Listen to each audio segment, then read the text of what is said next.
To NeuRA and to our Facebook Live event this Friday.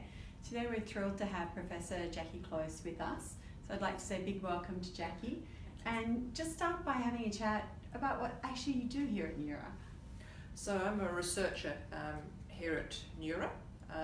My research interests are in falls and injury in older people. I have a particular interest in falls in older people with dementia, so we're running a number of trials here, including a large trial looking at how to prevent falls in people with dementia. So hopefully we'll get those results later this year. So you might have seen yesterday that Jackie and her team launched the Australian-New Zealand Hip Fracture Report. It's an amazing report, and I'd like to say firstly congratulations. Thank you. And secondly, just tell us a little bit about this report and why it's so important.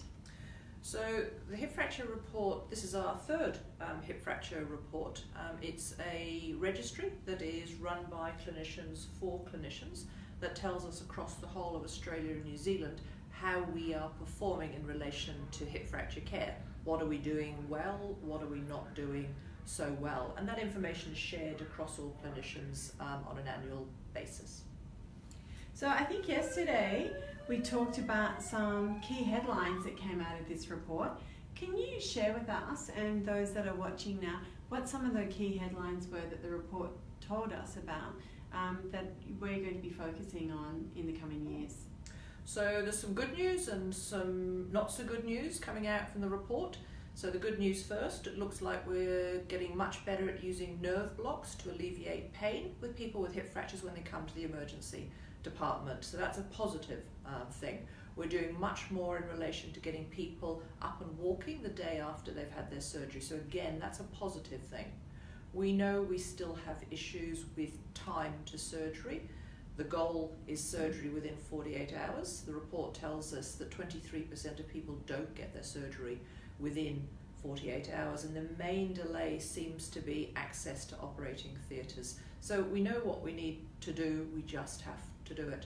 And the other area that stands out, Liz, is actually treatment for osteoporosis.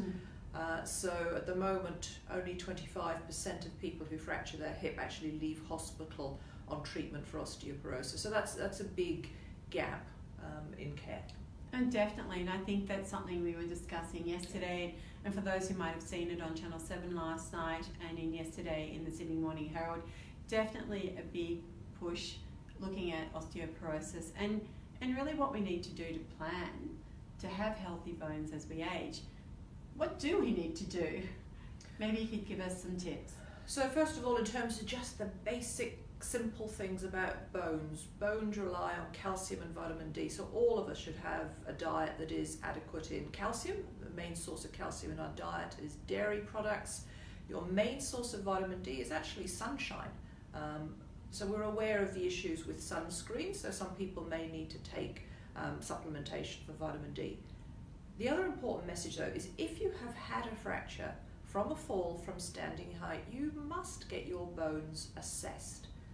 Medicare covers us for bone densitometry, even if you haven't had a fracture but you're age 70 years and above. And if you have had a fracture from a fall from standing height, again there are item numbers to support bone densitometry. So if you've had a fracture from a fall from standing height, talk to your GP. Look, I think they're very good tips, and I thank you for those. I mean, I can talk from experience that recently I did find out that I was very low in vitamin D. Now, being fair, I think I always slip-slop-slapped, and I do spend time in the sun, but I was really amazed to know that I had very low vitamin D. So I'm definitely on a plan, and thanks to you for also pointing out the need for that. So I hope people have taken away some points from our conversation today about the importance of healthy bones, particularly as we age.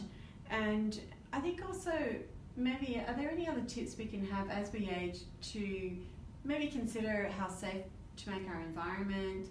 Are there things we can monitor at home? Because often, falls can happen in the home as we age. So what would you be recommending?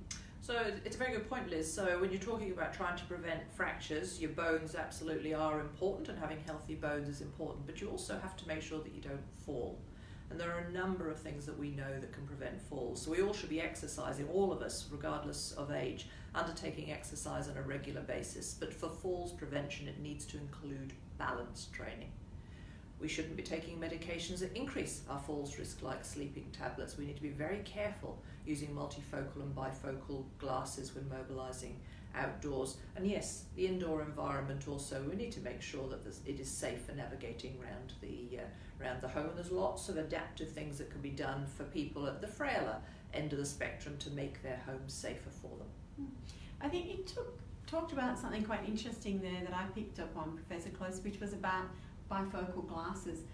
Can you just explain, because I think a lot of us think bifocals are a great idea and it's just to have one set of glasses is really handy, but just take us through the key elements that could make those a little bit more dangerous to us as we age. So bifocal and multifocal, varifocal glasses, absolutely we use them because they're convenient. We don't have to have two pairs of glasses with us all the time. But the problem is when you're looking, particularly when you're going downstairs and you look through the bottom part of the glass, that's designed for reading and so only has a focal length of about 30 to 50 centimetres. So when you're going down a step and looking down through the bottom part of your glasses, you won't see accurately where your foot is in space. And I see on a regular basis in the falls clinic people who've had falls going downstairs wearing multifocal glasses. So it's inconvenient, I agree, having to have two pairs of glasses, but as you get older, it is safer.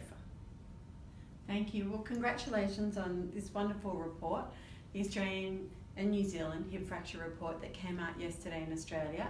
Congratulations on all the hard work. And for those of you that are interested in watching either a talk by the co-chairs, Professor Close or Dr. Ian Harris, you can go to neurotalks.org. That's NeuRA, N-E-U-R-A, talks.org. And there is a series of tips and some video content up there you can watch. So thank you very much and all the very best. Thank you. Thanks for watching.